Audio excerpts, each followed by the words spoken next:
애틀란타 라디오 코리아 9월 20일 화요일 오늘의 한 뉴스입니다. 외교의 슈퍼볼로 불리는 유엔 총회가 코로나19 사태 이후 처음으로 오늘 정상 개막했습니다. 유엔은 오늘 뉴욕 본부에서 제77차 유엔 총회의 하이라이트인 고위급 주관을 시작했습니다. 이 기간에는 유엔 회원국 정상과 총리, 장관 등 대표들이 유엔 본부에서 기조연설과 고위급 회의 참석 등의 일정을 소화하는 것이 관행이지만 2020년 코로나19 사태 발생 후 화상 연설 회의로 변경됐었습니다. 지난해에는 일부 정상이 직접 유엔 본부를 찾았고 화상 연설도 병행했지만 우크라이나의 볼로드미르 젤렌스키 대통령에게만 화상 연설을 허용합니다. 의사규칙상 일반 토의에 참석하는 각국의 정상 등 고위급 인사들은 반드시 대면 연설을 해야 하지만 우크라이나가 러시아의 침공으로 전쟁 중이라는 점을 고려해 특별히 예외를 인정한 것입니다.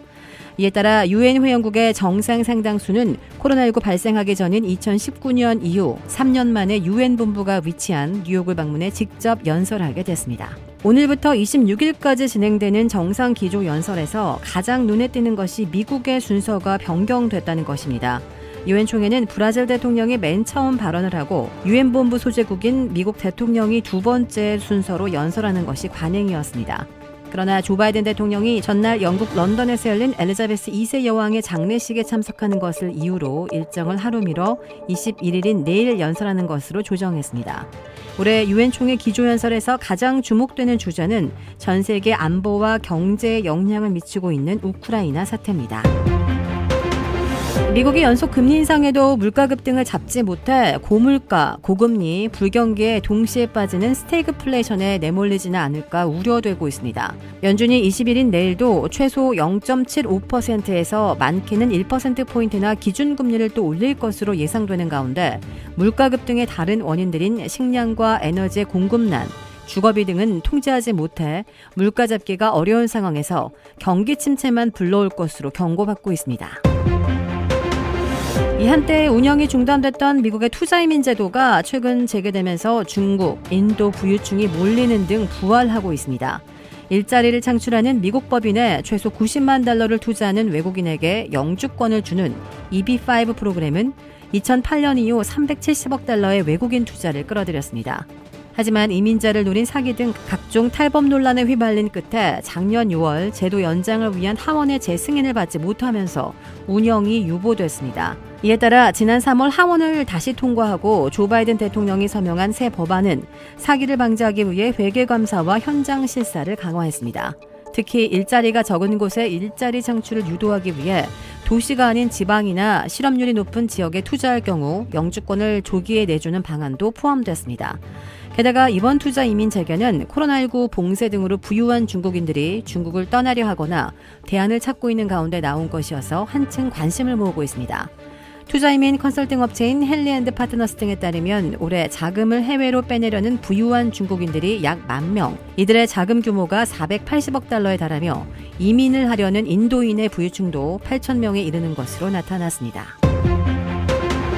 미 법원이 지난 1999년 한인 여고생을 살해한 혐의로 20년 넘게 복역 중이던 남성을 증거 불충분 등으로 석방하라고 명령했습니다.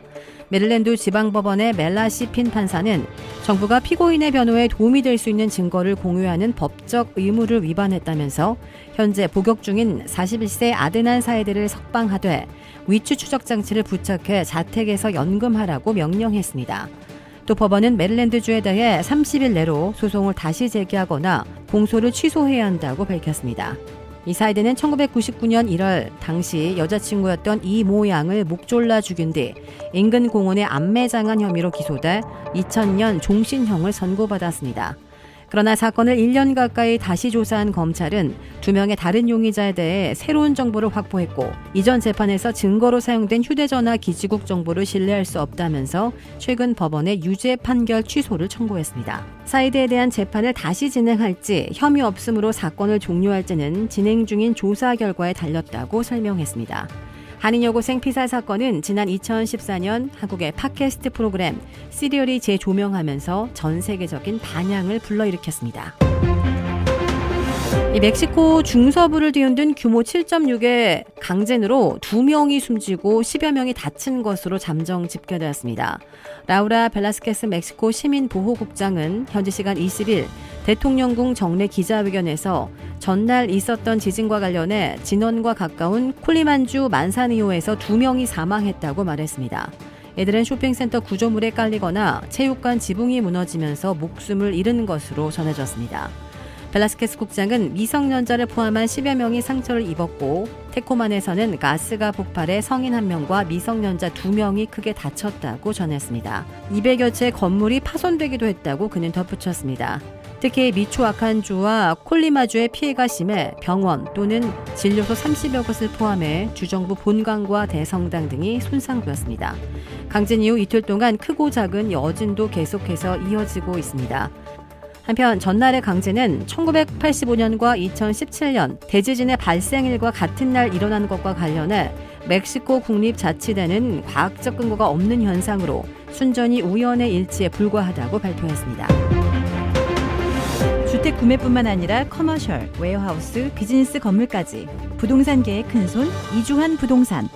크레딧 카드 빚 최대 80%까지 탕감. 크레딧은 지켜드리고 빚은 줄여드리는 O3 컨설팅이 오늘의 한 뉴스를 후원합니다. 이상 애틀란타 라디오 코리아 9월 20일 화요일 오늘의 한 뉴스의 고지선이었습니다.